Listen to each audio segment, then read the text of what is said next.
यदि आप कर्ज में डूबे हुए हैं और आर्थिक तंगी से परेशान हैं, तो आपको सूर्य देव के इस महामंत्र का जाप अवश्य करना चाहिए। यह मंत्र बहुत ही शक्तिशाली और प्रभावशाली मंत्र है। इस मंत्र के नियमित 108 बार जाप करने मात्र से ही कर्ज में शीघ्र ही मुक्ति मिलती है, धन और संपत्ति में वृद्धि होती है, घर परिवार में सौभाग्य और शांति बनी रहती है। इस मंत्र से आप कर्ज मुक्त हो जाओगे, धन वृद्धि आपके जीवन में होने लगेगी। सूर्य भगवान बहुत ही दयालु हैं, वह अपने भक्तों की मनोकामनाओं को पूरी करते हैं। इस महामंत्र के नियमित 108 बार जाप करने से आपकी सभी मनोकामनाएं पूरी हो जाएंगी और आपके जीवन में धन की कोई भी कमी नहीं रहेगी।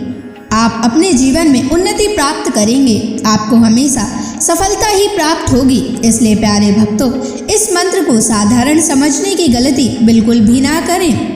यह मंत्र बहुत ही प्रभावशाली मंत्र है। इस मंत्र का प्रभाव तुरंत ही दिखाई देने लगता है। अगर आप सच्ची श्रद्धा के साथ इस मंत्र का नियमित 108 बार जाप करेंगे तो आपका जीवन खुशियों से भर जाएगा और आपके जीवन में कभी भी धन की कमी नहीं आएगी। इसलिए प्यारे भक्तों, इस मंत्र का नियमित 108 बार जाप करें और पूरी श्रद्धा के साथ करें। अगर आप सूर्य देव का आशीर्वाद प्राप्त करना चाहते हैं तो इस वीडियो को लाइक और चैनल को सब्सक्राइब जरूर कर दीजिए और कमेंट बॉक्स में जय सूर्य देव अवश्य लिख दीजिए। तो चलिए भक्तों, मंत्र का जाप करना प्रारंभ करते हैं। ओम ह्रीं श्रीं सूर्याय सहस्र तेजसे महाधन प्रदायकाय नमः। ओम ह्रीं श्रीं सूर्याय सहस्र तेजसे महाधन प्रदायकाय नमः। ओम ह्रीं श्रीं सूर्याय सहस्र तेजसे महाधन प्रदायकाय नमः। ओम ह्रीं श्रीं सूर्याय सहस्र तेजसे महाधन प्रदायकाय नमः।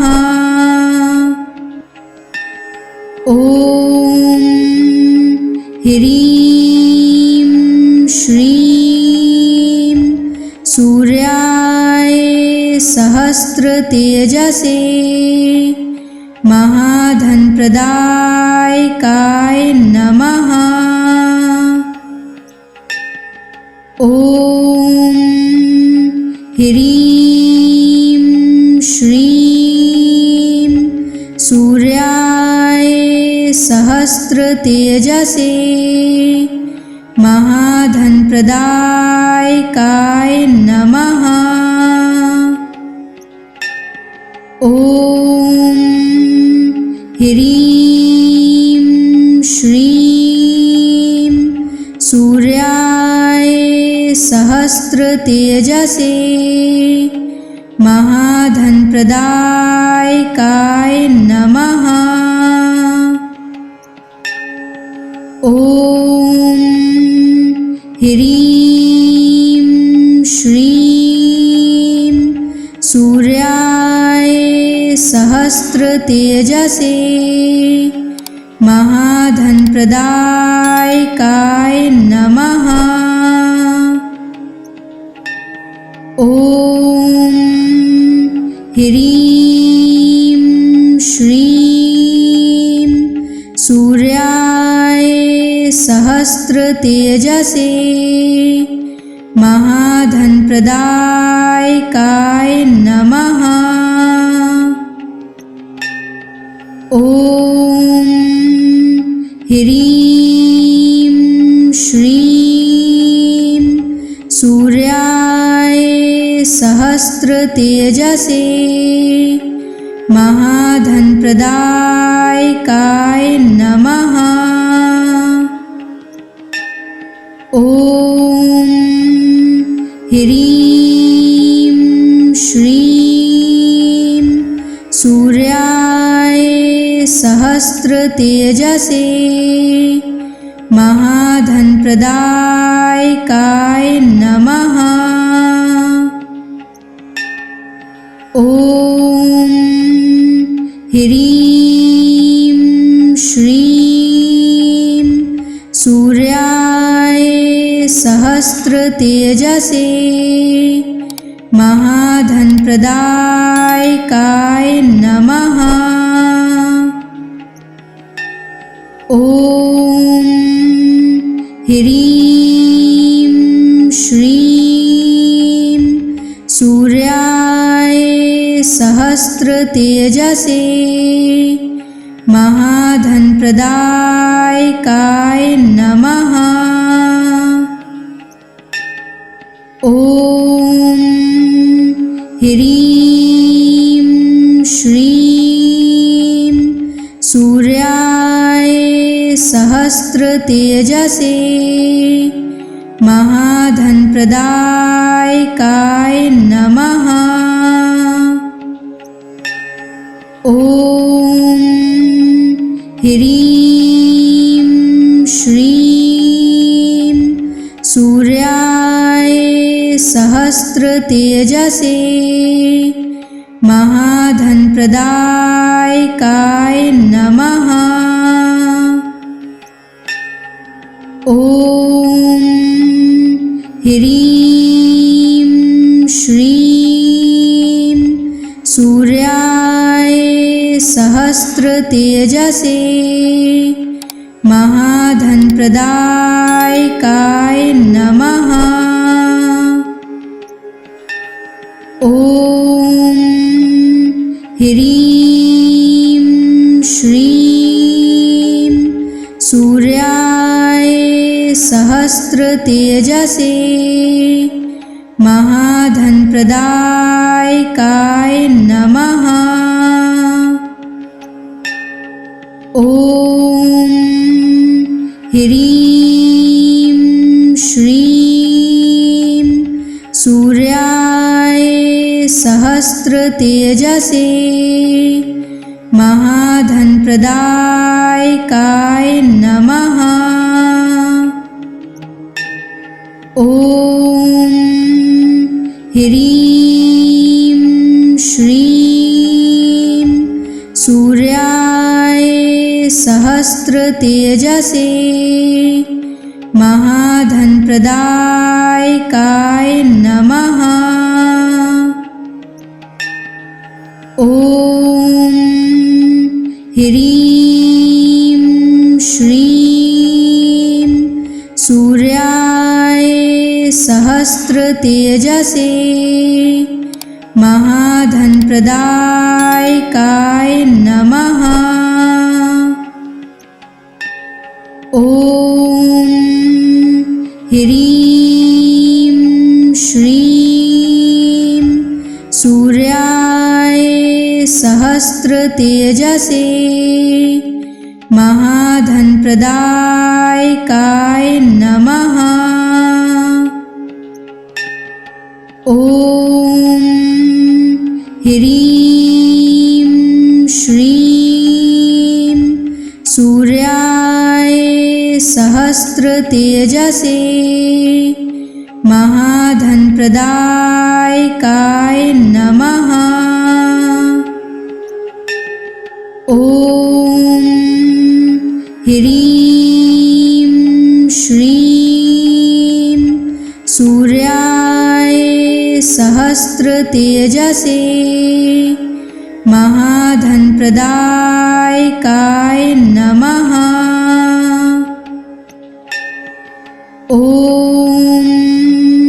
ह्रीं श्रीं सूर्याय सहस्रतेजसे महाधनप्रदायकाय नमः।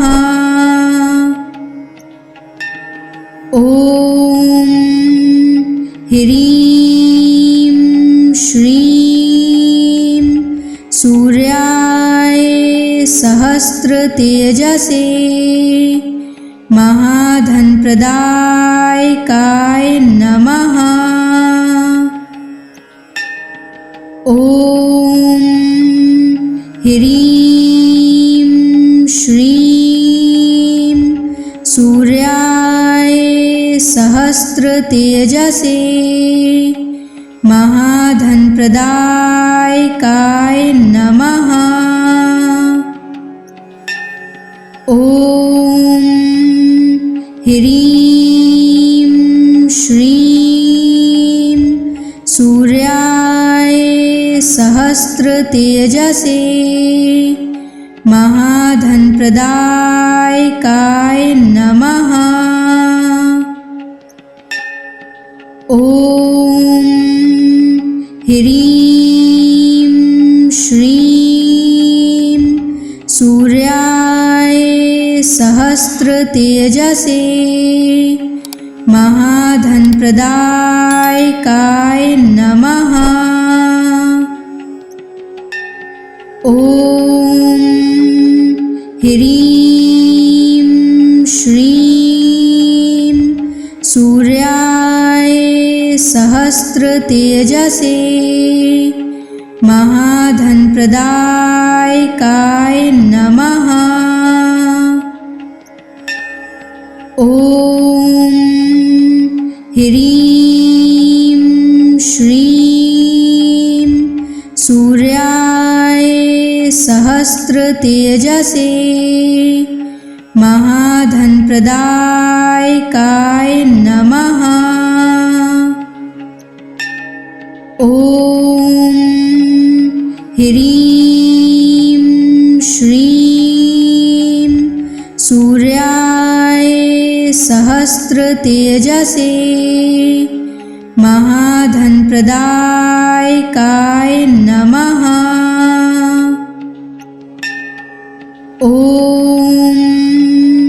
ह्रीं श्रीं सूर्याय सहस्रतेजसे महाधनप्रदायकाय नमः।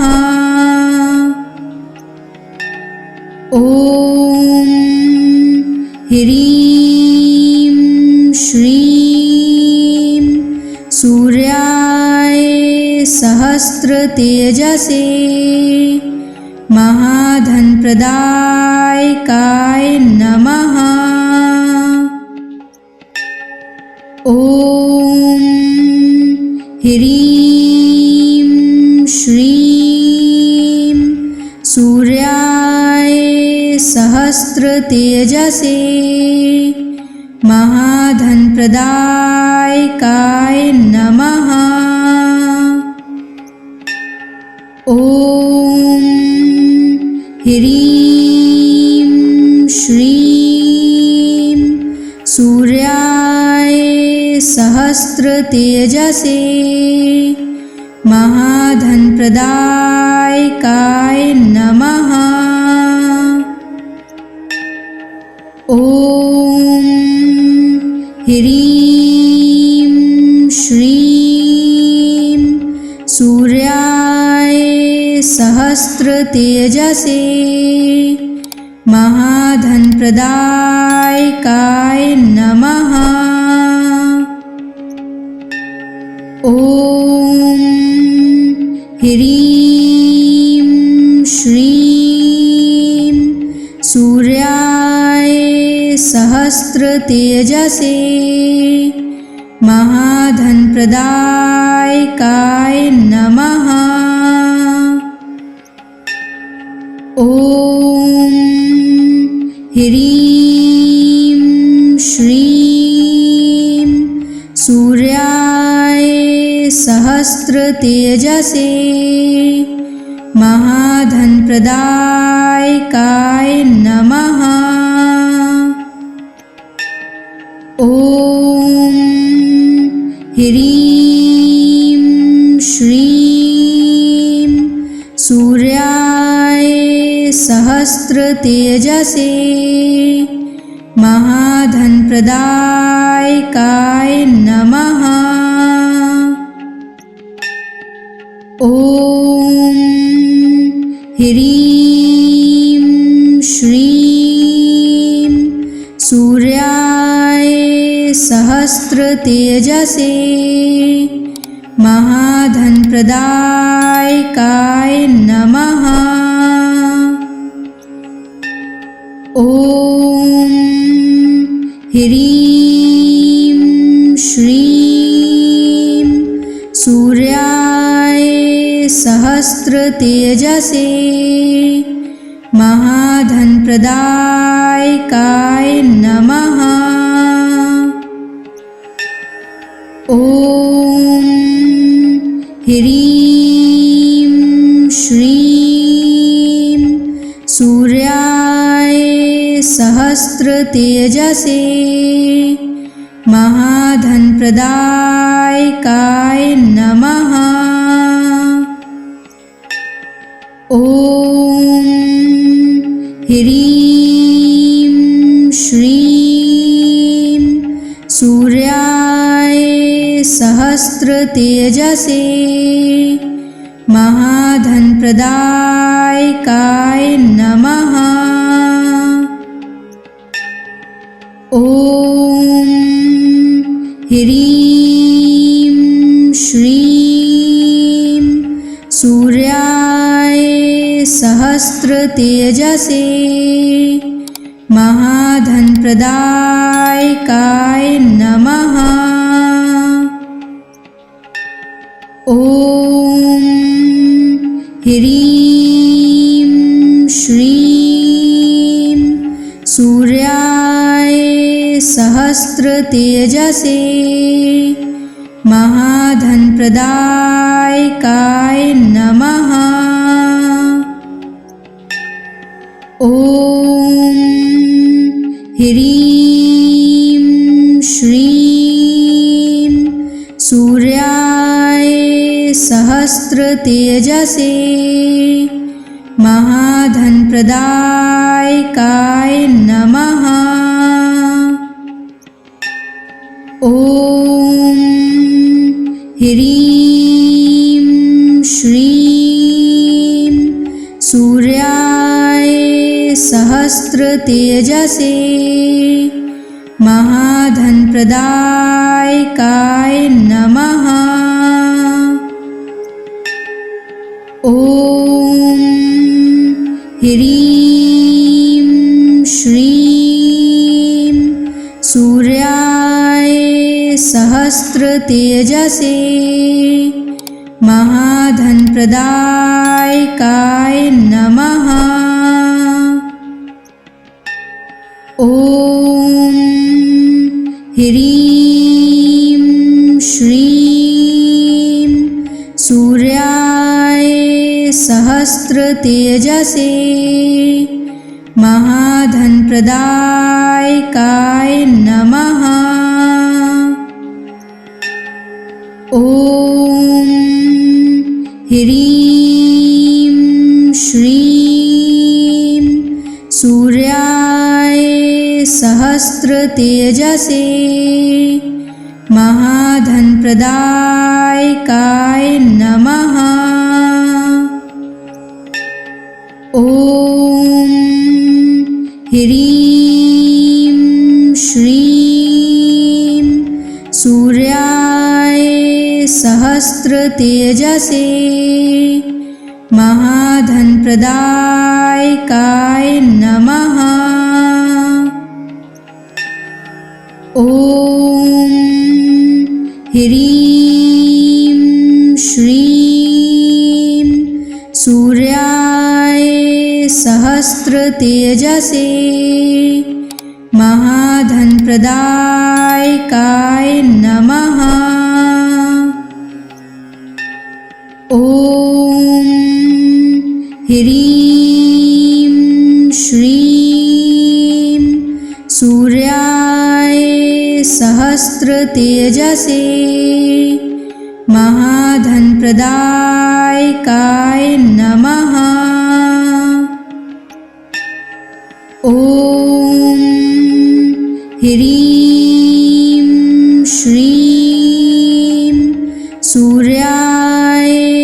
सहस्रतेजसे महाधनप्रदायकाय नमः।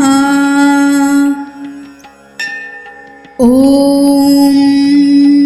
ह्रीं श्रीं सूर्याय सहस्रतेजसे महाधनप्रदायकाय नमः।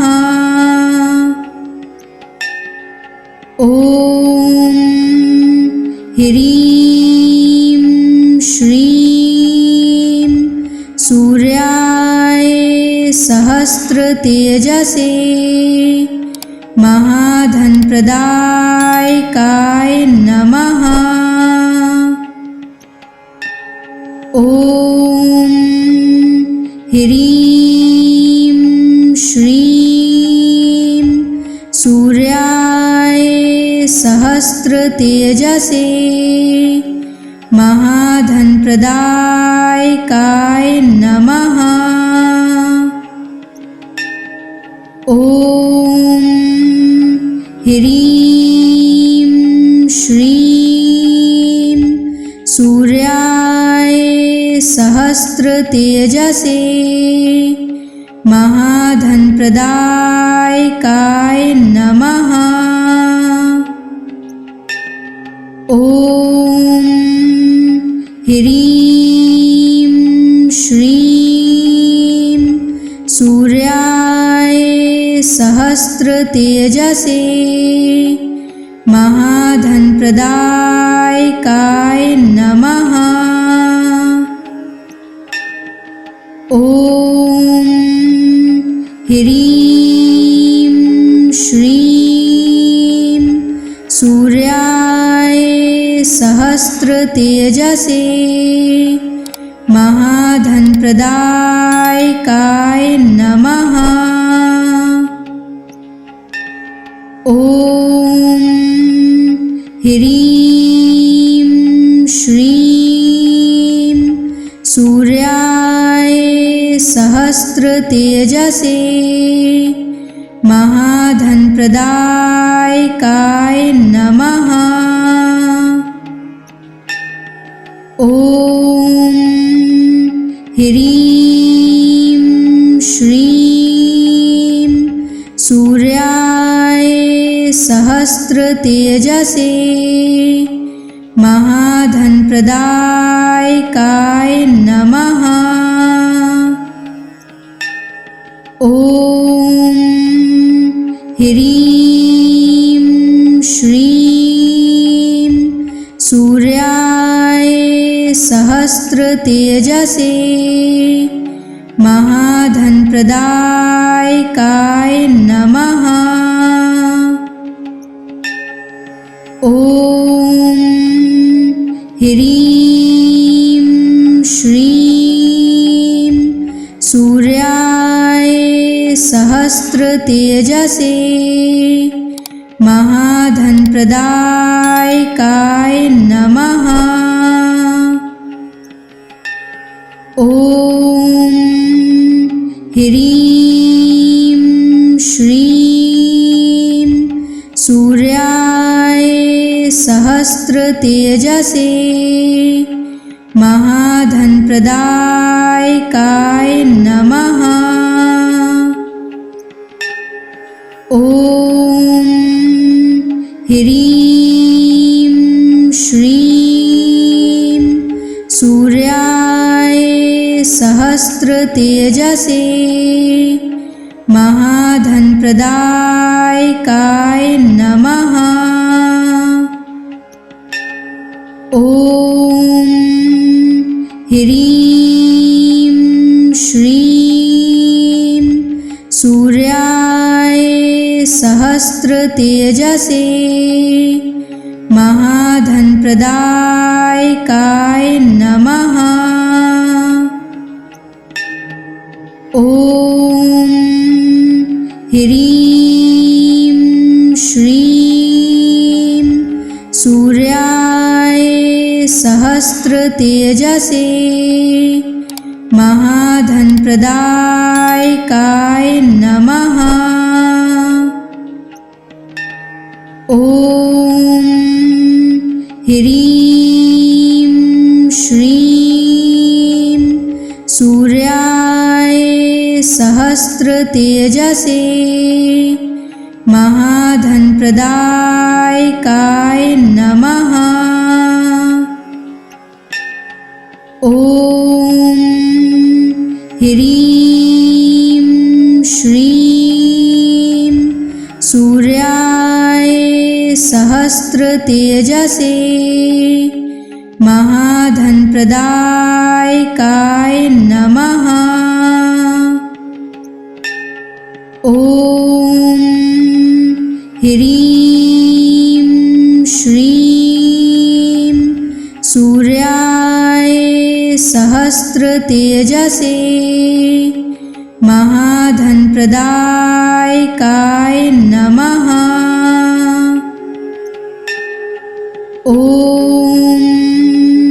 ह्रीं श्रीं सूर्याय सहस्रतेजसे महाधनप्रदायकाय नमः। ॐ ह्रीं श्रीं सूर्याय सहस्रतेजसे महाधनप्रदायकाय नमः। ॐ ह्रीं श्रीं सूर्याय सहस्रतेजसे महाधनप्रदायकाय नमः। ॐ ह्रीं श्रीं सूर्याय सहस्रतेजसे महाधनप्रदायकाय नमः। ॐ ह्रीं श्रीं सूर्याय सहस्रतेजसे महाधनप्रदायकाय नमः। ॐ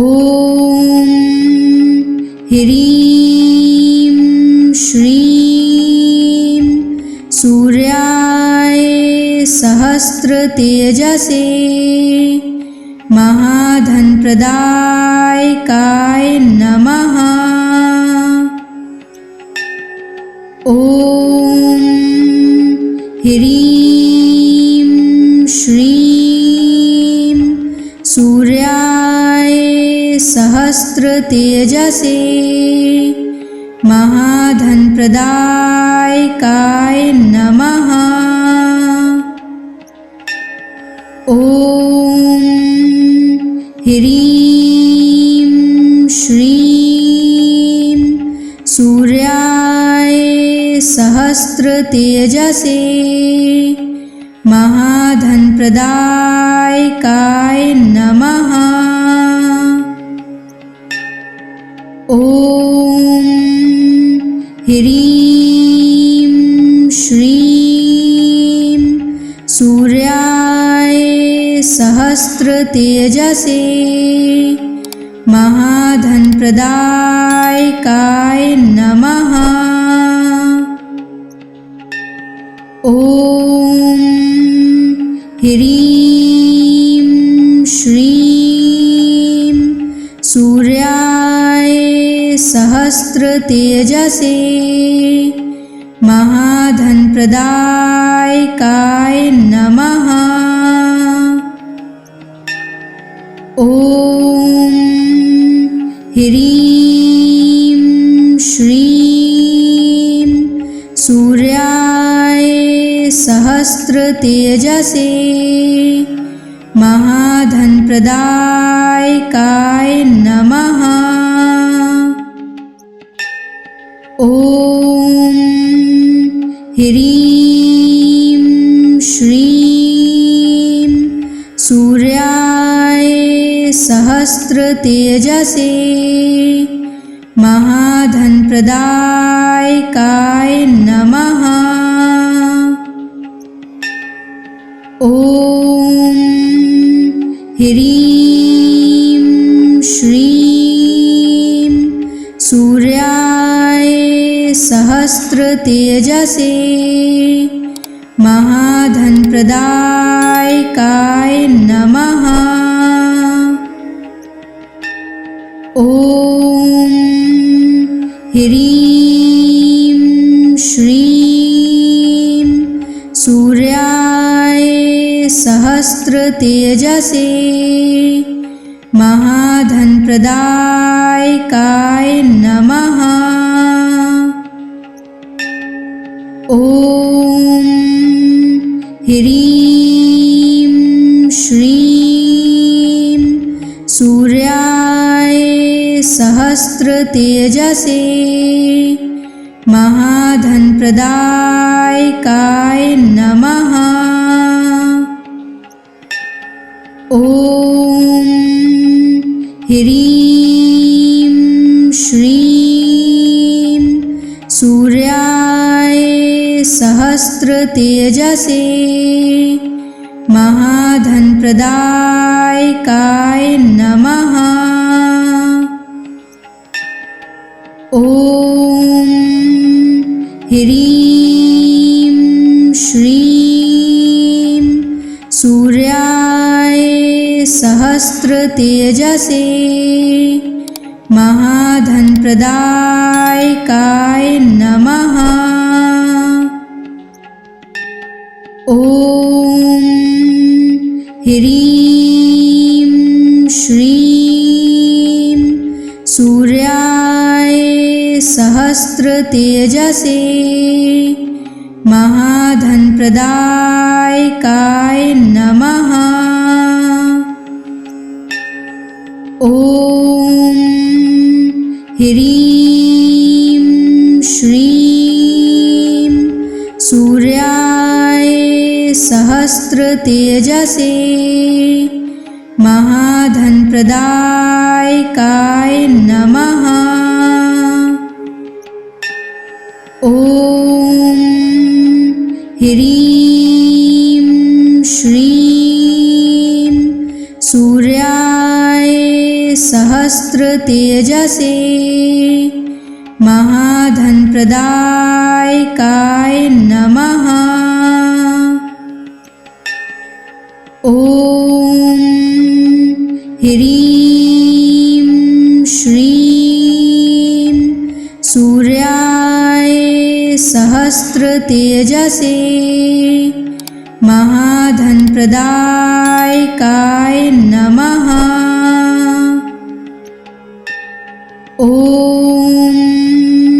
ह्रीं श्रीं सूर्याय सहस्रतेजसे महाधनप्रदायकाय नमः। ॐ ह्रीं श्रीं सूर्याय सहस्रतेजसे महाधनप्रदायकाय नमः। ॐ ह्रीं श्रीं सूर्याय सहस्रतेजसे महाधनप्रदायकाय नमः। ॐ ह्रीं श्रीं सूर्याय सहस्रतेजसे महाधनप्रदायकाय नमः।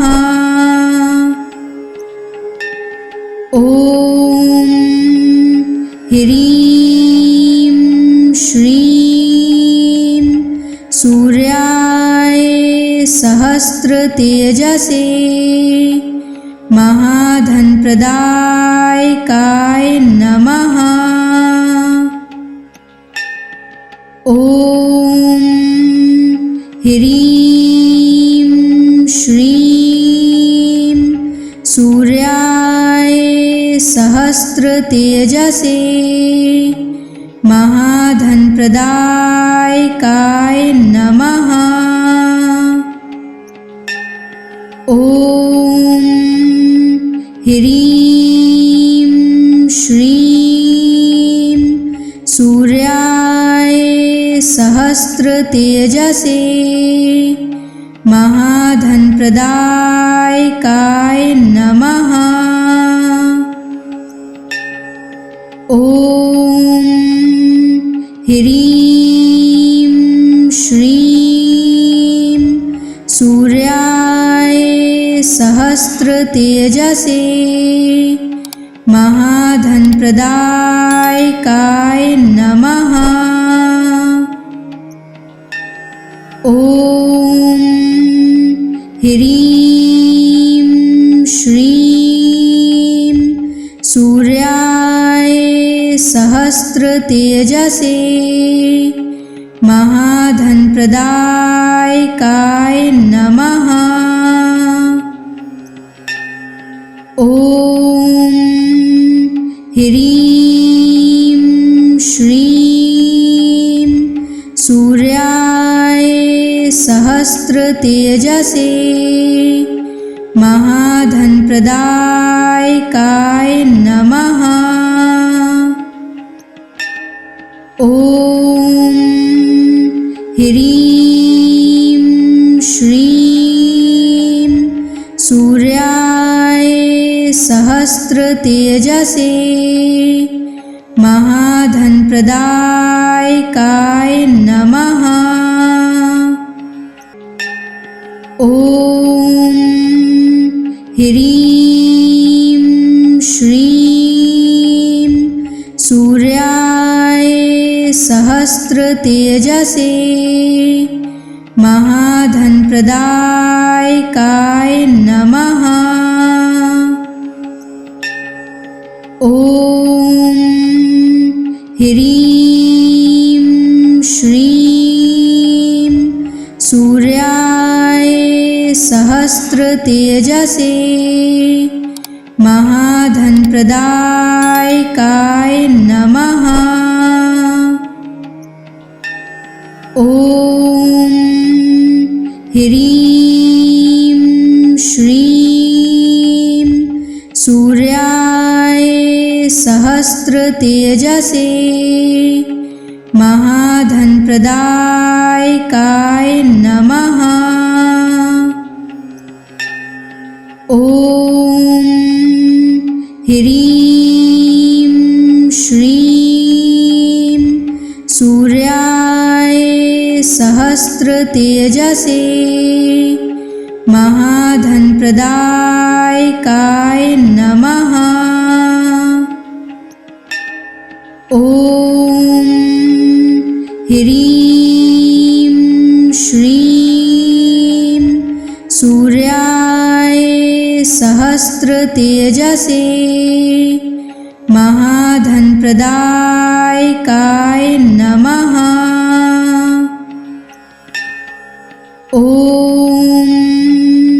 ह्रीं श्रीं सूर्याय सहस्रतेजसे महाधनप्रदायकाय नमः।